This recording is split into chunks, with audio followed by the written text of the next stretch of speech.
आपका चैप्टर का क्या नाम था? विद्युत धारा यूनिट। यूनिट का नाम भी वही था। इस चैप्टर में दुनिया भर की डेफिनेशंस हैं। विद्युत धारा को हटा दिया जाए तो आपके पास इतनी सारी डेफिनेशंस है जो आपको याद रखनी है, और इसमें से 2-3 कम से कम हाईलाइटेड रखो जो कि बोर्ड में आते हैं। शुरू के 2 की सबसे ज़्यादा चांसेस होती है। ओम का नियम और उसको प्रूफ करना, उसकी उत्पत्ति, ये पूछा जाता है। मैंने 1, 2, 3, 4, 5, पांचवा ये क्रांतिकाल कभी ऐसा पूछा नहीं जाता ज़्यादा, बट कॉन्सेप्ट पता होना चाहिए। स्पेशली 1, 2, 3, 4 ये 4 डेफिनेशन ऐसे है। डेफिनेशन क्या, ये तो डेरिवेशन है एक छोटा सा। 3 वैद्युत चालकता, विशिष्ट प्रतिरोध और विशिष्ट चालकता, जो कि हमें अच्छे से याद रखना चाहिए, क्योंकि शुरू के 4 तो याद रह जाते हैं। ठीक है, वो इतना इंपॉर्टेंट है कि हम इसको इतनी बार रिवाइज कर लेते हैं कि ऑटोमेटिक दिमाग में फिट हो जाता है। दिक्कत होती है बीच के तीनों में, वैद्युत चालकता, विशिष्ट प्रतिरोध और विशिष्ट चालकता। ये डिफिकल्ट नहीं है ये बहुत आसान, लेकिन दिक्कत है कि हम इसको बहुत कम समय देते हैं, इसलिए हमें कंफ्यूजन बहुत ज्यादा होता है इसका। ठीक है, तो एक एक करके अगर आपने पढ़ा हुआ है, अनुगमन वेग और धारा घनत्व तो हमने पढ़ लिया है पहले। हमें आज क्या पढ़ना है, मतलब ये भी आपने पढ़ा हुआ है, हम रिवाइज कर रहे एक तरीके से। गतिशीलता, ओम का नियम, वैद्युत चालकता, नीचे का पढ़ेंगे बाद में। पहले ये मुझे फिर से बता दो, अनुगमन वेग क्या होता है? क्या कहते हैं इंग्लिश में इसको? Drift velocity. और किस चीज से दिखाते हैं हम इसको? एक क्विक रिवीजन कर लो आप इस चैप्टर के सारे इंपॉर्टेंट टॉपिक का, क्विक रिवीजन। ठीक है, और आवाज नहीं आनी चाहिए पीछे से, वरना पूछूंगा तो फिर बताना पड़ेगा। अनुगमन वेग का डेफिनेशन सही बताया। क्या होगा अनुगमन वेग का डेफिनेशन? एक लाइन में बताओ। पढ़ लिया ना हमने अनुगमन वेग। क्या होता है अनुगमन वेग? विद्युत क्षेत्र की उपस्थिति में इलेक्ट्रॉनों के एक दिशीय वेग को क्या कहते हैं? अनुगमन वेग कहते हैं, वन डायरेक्शनल वेलोसिटी।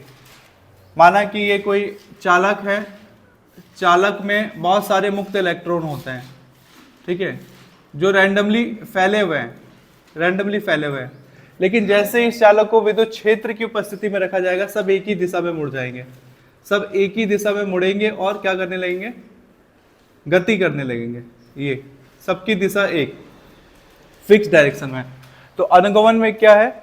विद्युत क्षेत्र की उपस्थिति में इलेक्ट्रॉनों के एक दिशीय वेग को, सबसे इंपॉर्टेंट टर्म है इसमें, एक दिशीय वेग, वन डायरेक्शनल वेलोसिटी, इसी को कहते हैं अनुगमन वेग। ओके, धारा घनत्व क्या कहते हैं इसे इंग्लिश में?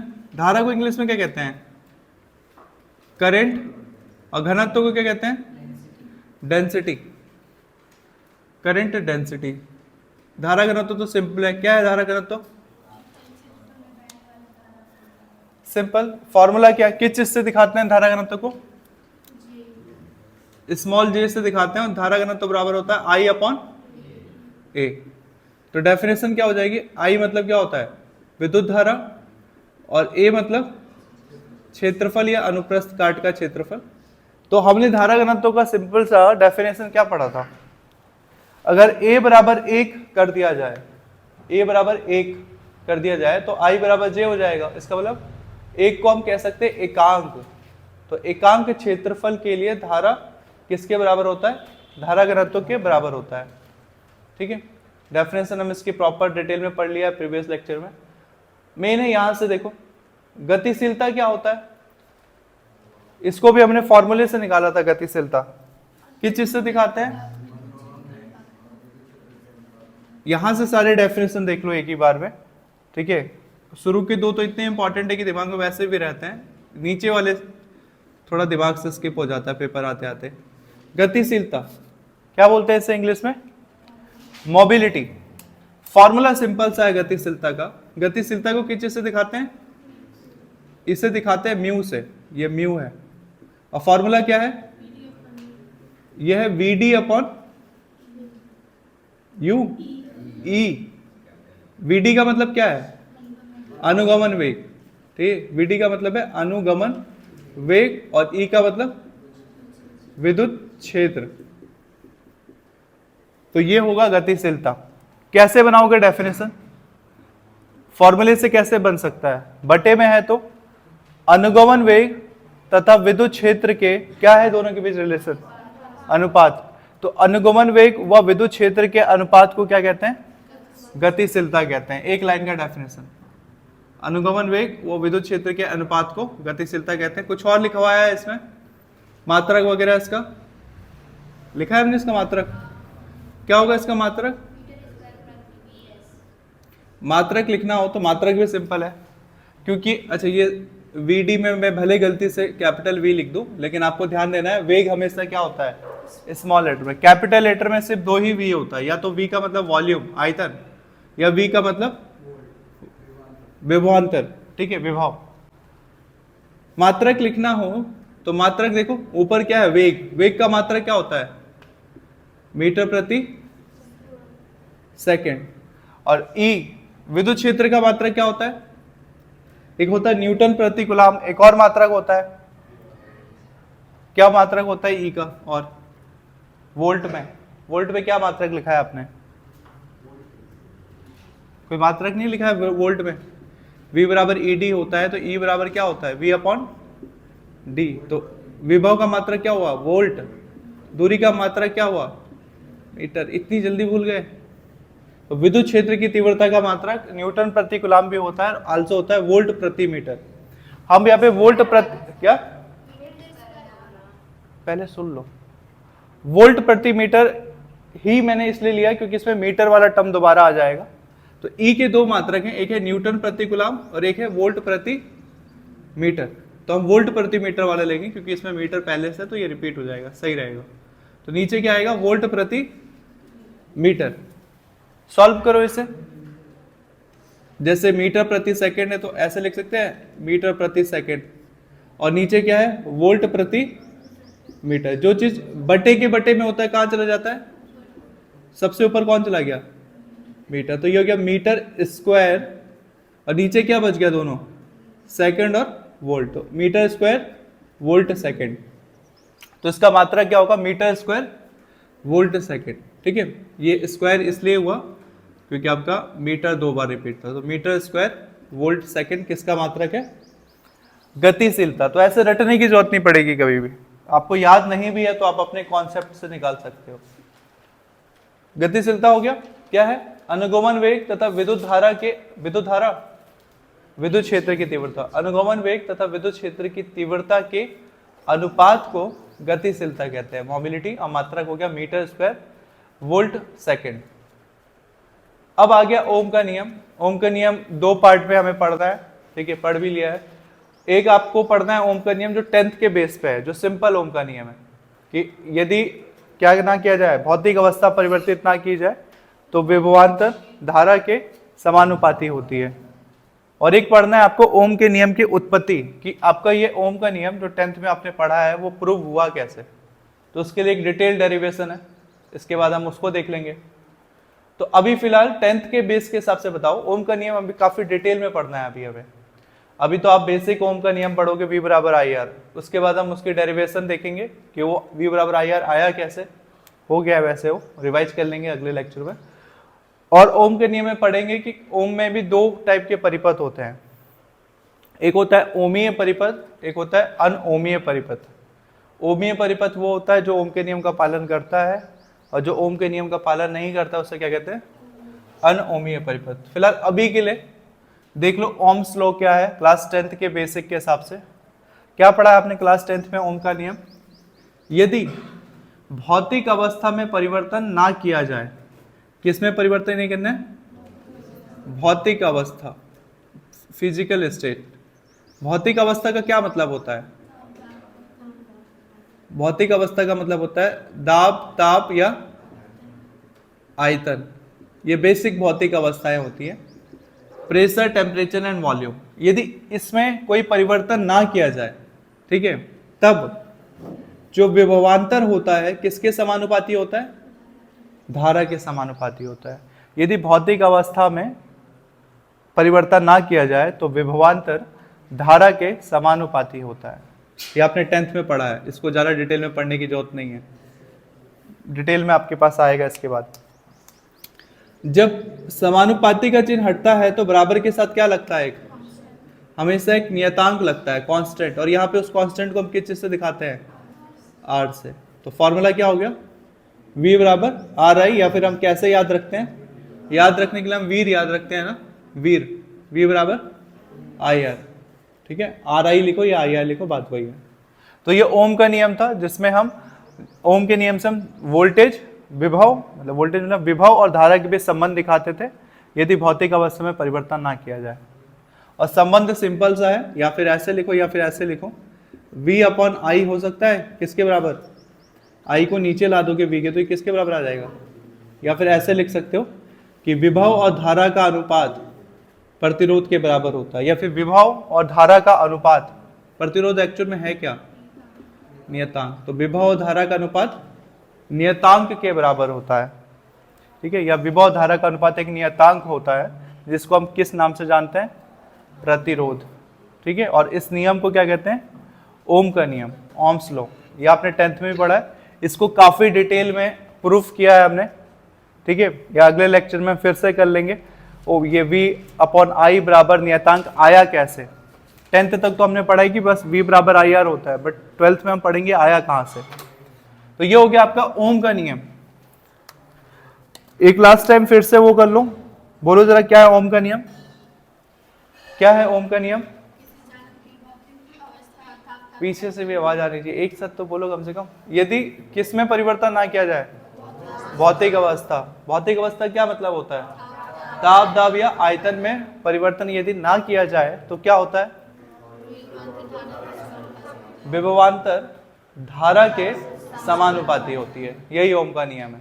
या फिर किसी किसी बुक में ऐसे दिखेगा कि यदि भौतिक अवस्था में परिवर्तन ना किया जाए तो विभव और धारा का अनुपात मतलब बटा क्या होता है? एक नियतांक होता है। और इस नियतांक को हम किस नाम से जानते हैं? प्रतिरोध नाम से जानते हैं, जिसको आर से दिखाते हैं, ठीक है। तो ये ओम का नियम है आपका, सिंपल, एक लाइन में ये निपट गया।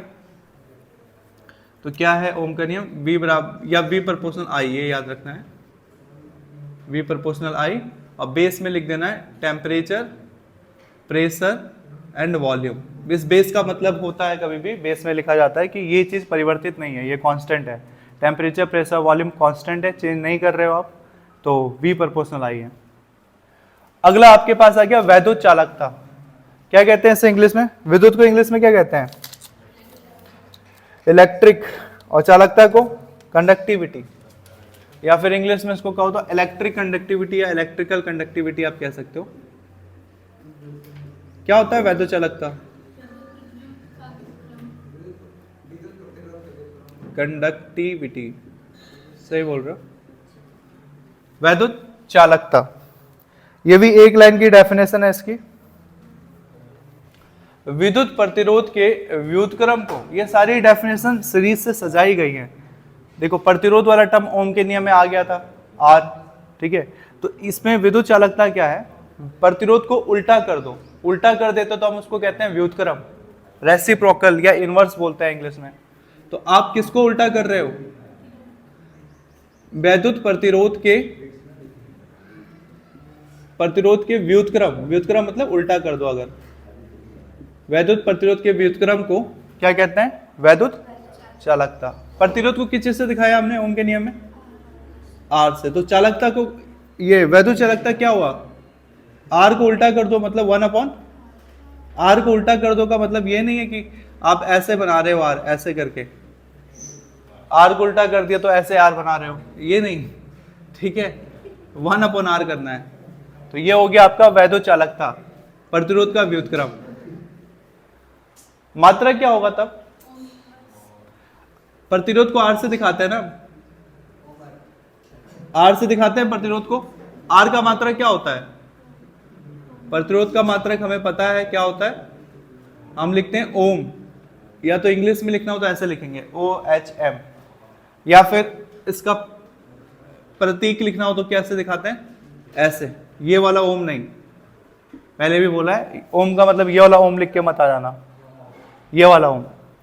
या तो ओम ऐसे लिखते हैं या ऐसे। जब चालकता प्रतिरोध का उल्टा है, व्युत्क्रम है, तो मात्रक भी उल्टा हो जाएगा। तो इस केस में, चालकता के केस में मात्रक क्या हो जाता है? चालकता के केस में मात्रक क्या हो जाएगा? देखो, इसका एक मात्रक तो होता है ओम इनवर्स, जैसे 1 ओम करोगे ना तो ओम ऊपर जाएगा, तो एक तो मात्रक होता है ओम इनवर्स, एक ये मात्रक होता है।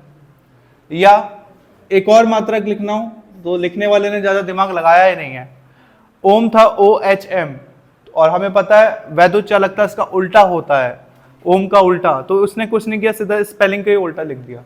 तो स्पेलिंग उल्टा लिख के क्या लिख दिया उसने? मात्रक MHO, या हिंदी में लिखना हो तो उसको क्या बोलते हैं? आधा माह और हो, मोह। ठीक है, साइमन भी होता है, गुड।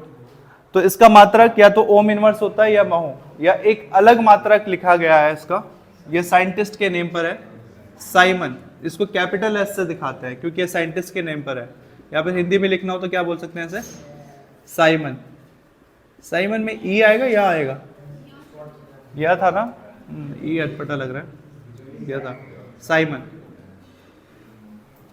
या फिर प्रतीक से दिखाना हो तो उसको किस चीज से दिखाएंगे? Capital S.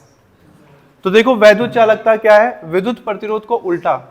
मैंने इससे पहले भी कहा, शुरू के दो तो काफी इंपॉर्टेंट है, इसलिए हमें दिमाग में छप जाता है, इतनी बार हम इसको पढ़ ही लेते हैं क्योंकि मोस्ट इंपॉर्टेंट डेफिनेशन है। बाकी ओम का नियम हमने बचपन में पढ़ा है। ये दो तीन जो बचे हैं ना, वैद्युत चालकता, विशिष्ट प्रतिरोध, विशिष्ट चालकता, ये तीन डेफिनेशन, ये हमारे दिमाग में नहीं छपता है क्योंकि हम इसको अच्छे से फोकस करके पढ़ते नहीं है। आज इसको फर्स्ट और लास्ट टाइम अच्छे से पढ़ लो, दोबारा कभी जरूरत नहीं पड़ेगी। और इसका डबल फायदा है कि ये 3-4 डेफिनेशन आल्सो आपकी इलेक्ट्रोकेमिस्ट्री में भी आएगा। केमिस्ट्री का जब फर्स्ट बुक पढ़ोगे तो उसमें भी ये सारे डेफिनेशंस हैं, उधर भी काम आएगा। तो एक चीज क्लियर हो गया, वैद्युत चालकता क्या है? क्या है वैद्युत चालकता?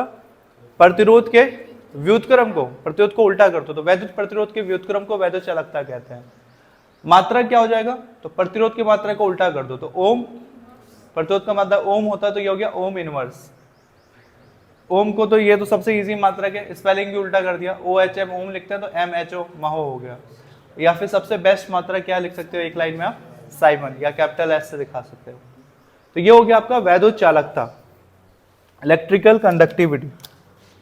तो पहला जो चीज मुझे फिट करवाना था ये तो हो गया। अगला क्या है? विशिष्ट प्रतिरोध, और इसको आल्सो क्या कहते हैं? प्रतिरोधकता, स्पेसिफिक रेजिस्टेंस या रेजिस्टिविटी। विशिष्ट प्रतिरोध को कहेंगे इंग्लिश में, विशिष्ट को कहेंगे स्पेसिफिक, प्रतिरोध को कहेंगे रेजिस्टेंस। या प्रतिरोधकता को एक लाइन में लिखना तो क्या कह सकते हो? रेजिस्टिविटी।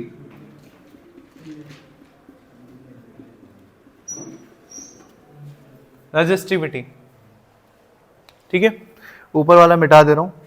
क्या है ये भी परिभाषा फॉर्मूले से ही निकल आएगा।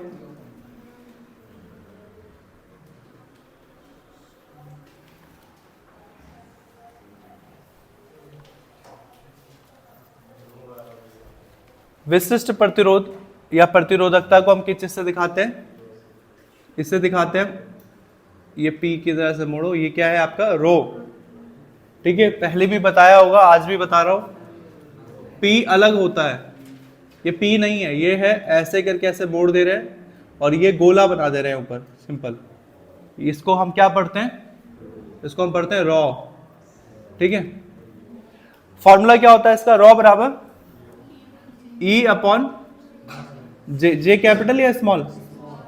स्मॉल। जे का क्या मतलब है? सिंपल सा फॉर्मूला, फॉर्मूले से ही डेफिनेशन निकल आएगा। विशिष्ट प्रतिरोध को रॉ से दिखाते हैं। ई का मतलब कौन सा क्षेत्र? विद्युत क्षेत्र। और जे का मतलब क्या है? धारा घनत्व। तो बनाओ परिभाषा क्या है? विद्युत क्षेत्र तथा धारा घनत्व के बटे में होता तो क्या बोलते हैं? अनुपात। तो विद्युत क्षेत्र तथा धारा घनत्व के अनुपात को क्या कहते हैं? विशिष्ट प्रतिरोध या प्रतिरोधकता कहते हैं। रॉ बराबर E अपॉन जे, सिंपल सा। मात्रक निकल सकता है इसका? क्या मात्रक होगा?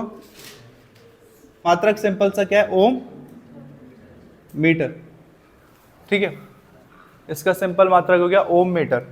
आपने विशिष्ट प्रतिरोध का एक फॉर्मूला ये भी पढ़ा होगा 10th तक, इसको भी हम प्रूव करेंगे आगे जाके। रॉ बराबर क्या होता है, आर, पढ़ा है ये, ए अपॉन, ये मात्रक आपने पढ़ा होगा। ये एक्चुअल में ना ये ओम मीटर डायरेक्ट यहां से आया है, रॉ बराबर आर ए अपॉन एल, ये 10th में आपने पढ़ा होगा प्रतिरोधकता का मात्रक, ये प्रतिरोधकता का फॉर्मूला। और एक फॉर्मूला आप 12th में आके पढ़ रहे हो, ये दोनों फॉर्मूला सही है, इसको हम प्रूफ भी करेंगे आगे जाके। इसी फॉर्मूले से यह मात्रक आया है ओम मीटर, क्योंकि आर का मात्रक क्या होता है, प्रतिरोध का मात्रक ओम होता है। ए है क्षेत्रफल, क्षेत्रफल का मात्रक क्या होता है, और एल का मतलब दूरी, दूरी का मात्रक मीटर। तो 1 मीटर से 1 मीटर गया तो क्या बच गया, ओम, तो ये मात्रक आ गया ओम मीटर। तो ये वाला मात्रक एक्चुअल में इस फॉर्मूले से आया है। ठीक है, ये हो गया। अब क्या है इसके बाद, विशिष्ट चालकता। ठीक है,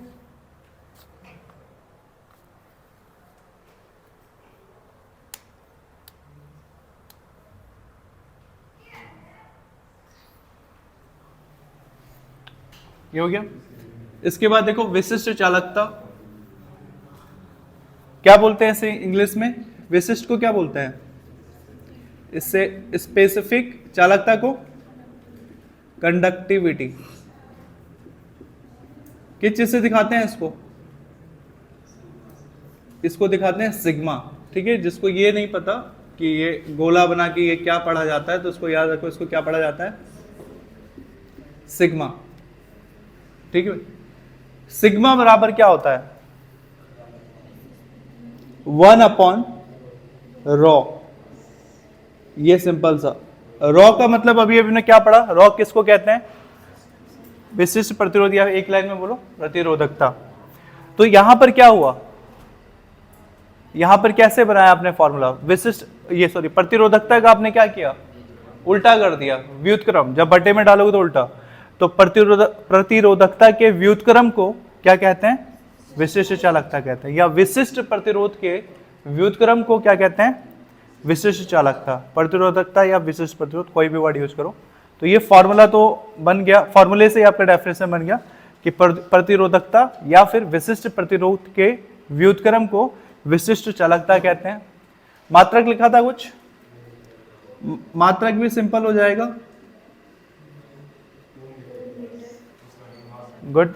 रॉ का मात्रक क्या होता है, ओम मीटर, और यहाँ पे उल्टा कर रहे हैं, तो उल्टा करते समय हम क्या करते हैं, इसको इनवर्स में डाल देते हैं, घात में क्या लिख देते हैं, माइनस ओम। तो ओम मीटर इनवर्स इसका मात्रक हो गया। तो विशिष्ट चालकता क्लियर हो गया हमारा।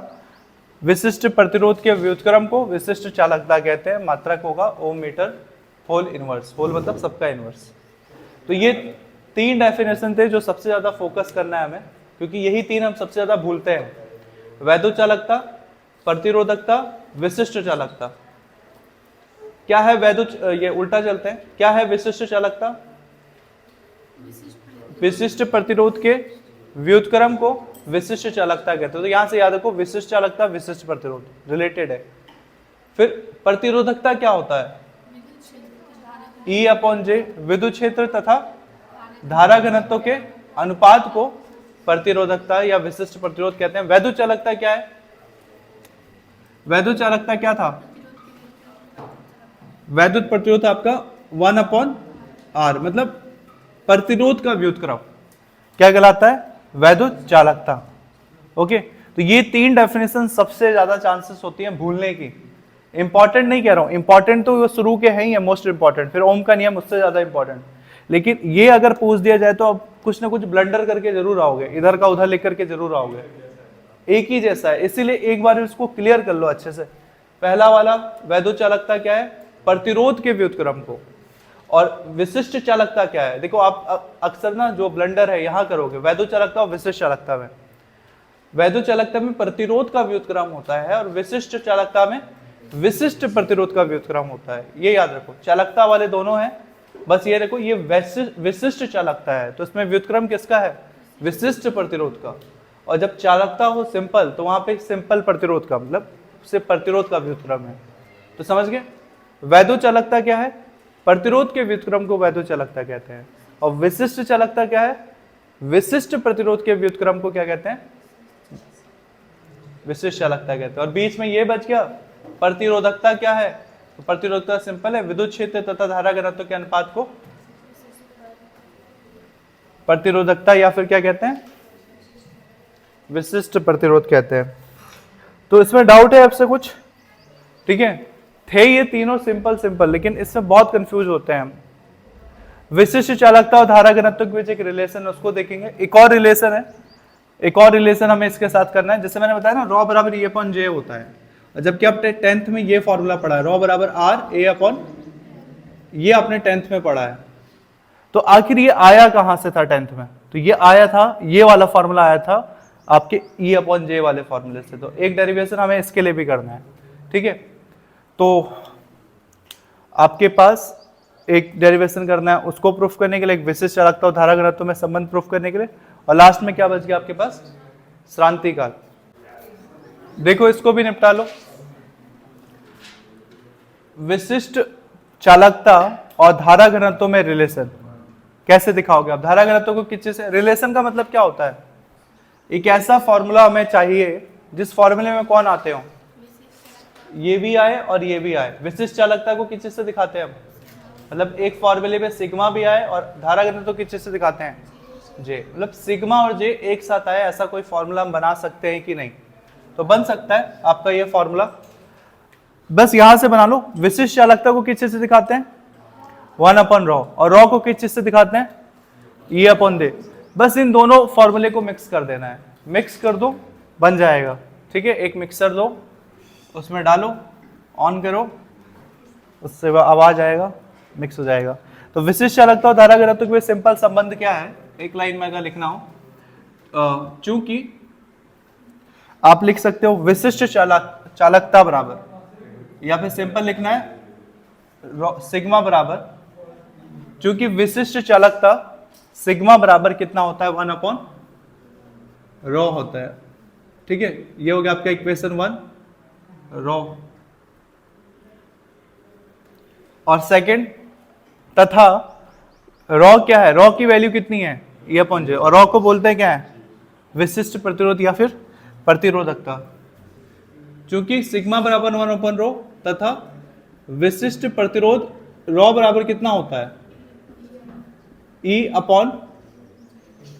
अपॉन जे। अर्थात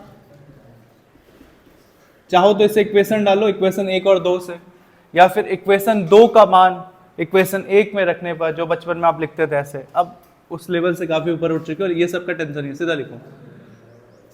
आपका सिग्मा बराबर कितना हो जाएगा? 1 अपॉन रॉ की वैल्यू नीचे कितनी है? ई अपॉन जे। तो इस रॉ की जगह ये नीचे वाली वैल्यू पुट कर देंगे, ई अपॉन जे। जो चीज बटे के बटे में होता है, टैग कहां जाता है? तो सबसे नीचे कौन बच गया? तो जे सबसे ऊपर गया और नीचे कौन बच गया? ई। तो क्या आपने एक ऐसा रिलेशन दिखा दिया जिसमें विशिष्ट चालकता भी आ गया। किस चीज से दिखाते हैं विशिष्ट चालकता को? सिग्मा। और धारा घनत्व को? तो हमारा देखो रिलेशन आ गया जिसमें सिग्मा भी है और जे भी है। और ये रिलेशन किसके बीच का है? विशिष्ट चालकता और धारा घनत्व का। सिंपल सा डेरिवेशन। दो नंबर में पूछेगा, 3 में भी नहीं पूछेगा। पूछेगा तो अच्छी बात है, आसान चीज है। अब बच गया वो श्रांति काल क्या है, लास्ट डेफिनेशन। श्रांति काल तो बता दिया इससे पहले, जिसको नहीं याद है, जिसने नहीं सुना, जो नहीं आए थे वो आज सुन लो। श्रांति काल, श्रांति काल को इंग्लिश में क्या कहते हैं? रिलैक्सेशन। नाम से ही रिलैक्सेशन मिल रही होगी, नाम में इसका काम पता चल रहा होगा। रिलैक्सेशन मतलब आराम करने का समय, आराम करने का समय। और कैसा समय है? जब तक 2 इलेक्ट्रॉन आपस में क्या ना हो जाए, टकराने का। ठीक है, जब तक 2 इलेक्ट्रॉन आपस में टकरा नहीं रहे हैं तब तक उसके बीच में कितना गैप है, उसी को श्रांति काल कह रहे हैं। प्रॉपर डेफिनेशन के हिसाब से समझना है। तो डेफिनेशन के अकॉर्डिंग, डेफिनेशन लिखा था हमने, 2 इलेक्ट्रॉनों के क्रमागत टकराव के बीच का औसत समय श्रांति काल कहलाता है। कैसे समझा था हमने? हमने ऐसे समझा था कि माना कि ये कोई चालक पदार्थ है। चालक पदार्थ में क्या होते हैं? इलेक्ट्रॉन होते हैं, और जो चालक पदार्थ नहीं होते हैं उसमें इलेक्ट्रॉन नहीं होगा। देखो आप विद्युत धारा का भी फर्स्ट चैप्टर पढ़ रहे हो, और यहां से लेकर अब आने वाली पूरी फिजिक्स में आप ये चीज क्लियर रखो कि जो भी चालक पदार्थ होता है, और चालक उल्टा क्या होता है, कुचालक या अचालक पदार्थ, दोनों के बीच का बेसिक डिफरेंस क्या है, वो बचपन का याद मत करो कि जिसमें धारा प्रवाहित होती है चालक, जिसमें नहीं होती है कुचालक। वो तो चलो बचपन का डेफिनेशन हो गया। अब आपको बेसिक कुछ और पकड़ना है। बेसिक ये पकड़ना है, देखो इलेक्ट्रॉन, प्रोटॉन और न्यूट्रॉन तो सब में होता है। मेरे हाथ में मार्कर है, ये चालक है कुचालक है? कुचालक है। क्या इसमें इलेक्ट्रॉन, प्रोटॉन, न्यूट्रॉन है? कैसे पता? इसका मास है, इसका द्रव्यमान है, तो द्रव्यमान है तो क्या हो सकता है? देखो सही बोल रहे हो, मास है तो सीधी सी बात है, कोई भी चीज में अगर वजन है तो वो उसके नाभिक की वजह से ही होगा, परमाणु की वजह से होगा। कोई भी मटेरियल आपने बचपन में पढ़ा होगा 6-7 क्लास में, कोई भी वस्तु किस चीज से बनती है? परमाणु से बनती है। ठीक है, परमाणु वगैरह को आप तोड़ते जाओ तो बेसिक 3 ही टर्म्स निकलते हैं हमारे अंदर। ठीक है, एक होता है इलेक्ट्रॉन, प्रोटॉन और न्यूट्रॉन। ठीक है, इलेक्ट्रॉन नाभिक के चारों ओर चक्कर लगाते हैं, और नाभिक जो होता है, नाभिक के अंदर प्रोटॉन और न्यूट्रॉन होता है। तो इलेक्ट्रॉन, प्रोटॉन और न्यूट्रॉन तो हर एक चीज के अंदर है, चाहे वो चालक है चाहे कुचालक है, चाहे उसमें करंट बह रहा है नहीं बह रहा है, तो हर चीज के अंदर इलेक्ट्रॉन होता है। अगर मैं कह रहा हूं ये चालक पदार्थ है, चालक का मतलब तार का टुकड़ा है ये, तो आप इसको इलेक्ट्रॉन नहीं कहोगे, इलेक्ट्रॉन तो सब में है। चालक को स्पेशल क्या बनाता है? इलेक्ट्रॉन इसमें भी है, और यही एक स्टील का मार्कर होता तो चालक तो वो भी है, और ये कुचालक है और स्टील का मार्कर आपका चालक है। ऐसा क्यों? दोनों में डिफरेंस क्या है? इलेक्ट्रॉन तो दोनों में है। मेन डिफरेंस है मुक्त इलेक्ट्रॉन, फ्री इलेक्ट्रॉन का। ठीक है, यदि फ्री इलेक्ट्रॉन है किसी चीज में तभी वो चालक पदार्थ बनेगा, और फ्री इलेक्ट्रॉन नहीं है तो फिर चालक पदार्थ नहीं है, वो कुचालक है। इलेक्ट्रॉन तो सब में होता है। फ्री इलेक्ट्रॉन का मतलब क्या होता है? फ्री इलेक्ट्रॉन का मतलब है, हाँ मुक्त इलेक्ट्रॉन हो गया, इतनी हिंदी मुझे भी आती थी। फ्री इलेक्ट्रॉन का मतलब है कि जिसे थोड़ा भी एक्साइटेड कर दो आप, तो वो अपनी जगह छोड़ करके क्या होने लगता है? घूमना स्टार्ट कर देता है। एक्साइटेड का मीन्स या तो आप इसको विद्युत क्षेत्र में रख दो, या फिर सेमीकंडक्टर के केस आप जब पढ़ोगे उसमें आप विद्युत क्षेत्र में भी नहीं रखते थे, आप सीधा गर्म कर देते थे। गर्म करने की वजह से भी इलेक्ट्रॉन कूदने लगता है इधर उधर, ग्राउंड स्टेट से एक्साइटेड स्टेट में चला जाता है, फिर या फिर उससे नीचे आ जाता है। तो चालक पदार्थ वही होता है जिसमें इलेक्ट्रॉन तो सब में होते हैं। आपको कौन सा वर्ड यूज करना है? मुक्त इलेक्ट्रॉन। इलेक्ट्रॉन वर्ड सब यूज करेंगे, आपको मुक्त इलेक्ट्रॉन वर्ड यूज करना है। तो देखो अगर ये चालक पदार्थ है तो चालक पदार्थ में क्या होगा? मुक्त इलेक्ट्रॉन होगा। चालक पदार्थ का बेसिक मतलब ही यही है कि उसमें कैसे इलेक्ट्रॉन है? मुक्त इलेक्ट्रॉन है। ये सपोज मुक्त इलेक्ट्रॉन इसमें बहुत सारे हैं। श्रांतिकाल का मतलब क्या है? दो इलेक्ट्रॉनों के आपस में टक्करों के बीच का औसत समय क्या कहलाता है? श्रांतिकाल, रिलैक्सेशन टाइम कहलाता है। प्रॉपर डेफिनेशन आपको लिखना हो तो क्या लिख सकते हो?